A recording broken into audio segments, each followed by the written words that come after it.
আসসালামু আলাইকুম এভরিওয়ান, কেমন আছেন? আশা করি সকলেই ভালো আছেন। আজকে নতুন একটি ভিডিও নিয়ে আলোচনা করতে চলেছি। সেটি হলো কোন কোন খাবারে সবচেয়ে বেশি অ্যালার্জি হয়। তাই ভিডিওটি স্কিপ না করে শেষ পর্যন্ত দেখতে থাকুন এবং আমার চ্যানেলে যারা নতুন তারা চ্যানেলটিকে সাবস্ক্রাইব করে পাশে থাকা বেল আইকনটি দাবিয়ে দিন। অ্যালার্জি খুবই কমন একটি সমস্যা। প্রায় প্রতিটি পরিবারে অ্যালার্জিতে আক্রান্ত রোগীর দেখা পাওয়া যায়। কারো দুধে অ্যালার্জি, কারো বিশেষ কোনো সবজি কিংবা ফলে, আবার কারো ধুলোবালিতে। সবজির মধ্যে টমেটো, বেগুন, ফলের মধ্যে আনারস, কলা থেকে যেমন অ্যালার্জি হতে পারে, তেমনি মাশরুম বা হাঁসের ডিম থেকেও অনেকের অ্যালার্জি হতে পারে। একজনের যে খাবারে অ্যালার্জি হয় অন্যজনের সেই খাবারে নাও হতে পারে। জেনে নিন যে খাবারগুলোতে বিশ্বের সবচেয়ে বেশি মানুষ অ্যালার্জিতে ভোগে। নাম্বার 1, দুধ। 3 বছরের কম বয়সী শিশুদের মধ্যে 2.5% শিশুর গরুর দুধে অ্যালার্জি থাকে। তবে দুধে অ্যালার্জি থাকা আর ল্যাকটোজ ইনটলারেন্স কখনোই এক নয়। নাম্বার 2, গম।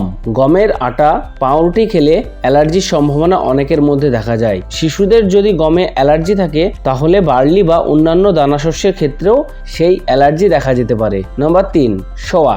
সাধারণ শিশুদের ক্ষেত্রেও সোয়া থেকে অ্যালার্জি দেখা যায়। সোয়াবিনস, সোয়া মিল্কে অ্যালার্জি অধিকাংশ ক্ষেত্রেই 10 বছর বয়সের পর থেকে কমে আসে। নাম্বার 4, ডিম। অধিকাংশ শিশুই দুধের মতোই ডিমে অ্যালার্জিতে ভোগে। বেশিরভাগ ক্ষেত্রে ডিমের সাদা অংশে থাকা প্রোটিন থেকে অ্যালার্জি হয়। তবে অ্যালার্জি থাকলে ডিম পুরোপুরি এড়িয়ে চলাই ভালো। নাম্বার 5, ফল ও সবজি। বেশ কিছু ফল ও সবজি থেকে অনেকেরই অ্যালার্জি হয়। বেগুন, গাজর, টমেটো, ওল, কলা, কচু, ভেন্ডিল ইত্যাদি থেকে অনেকেই অ্যালার্জির সমস্যায় ভোগেন। Number 6, tree nuts. কাজু, পেস্তা, আখরোট, ব্রাজিল নাটে অনেকেরই অ্যালার্জি থাকে। তবে কোনো এক ধরনের বাদামে অ্যালার্জি থাকা মানেই অন্য বাদামে অ্যালার্জি হবে এমনটা নাও হতে পারে। Number 7, shellfish. এই অ্যালার্জি খুবই কমন। চিংড়ে, কাঁকড়া ও শামুক জাতীয় খাবার যার শক্ত খোল রয়েছে তার থেকে অ্যালার্জি হয় বিশ্বের প্রায় 60% মানুষের।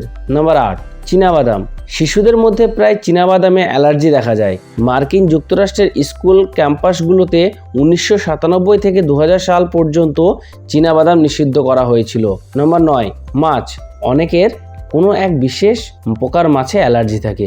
আবার অনেকের স্যালমন, টুনা, ম্যাক্রোলে জাতীয় সামুদ্রিক মাছ খেলে অ্যালার্জি হয়। Number 10, sulphite. খাবারের রং নষ্ট হয়ে যাওয়া বা বাদামি রং ধরাতে অনেকের খাবারের সালফাইট ব্যবহার করা হয়। এই সালফাইট থেকে অনেকের অ্যালার্জি হয়। আসসালামু আলাইকুম রহমতুল্লাহি ওয়া বারাকাতুহু।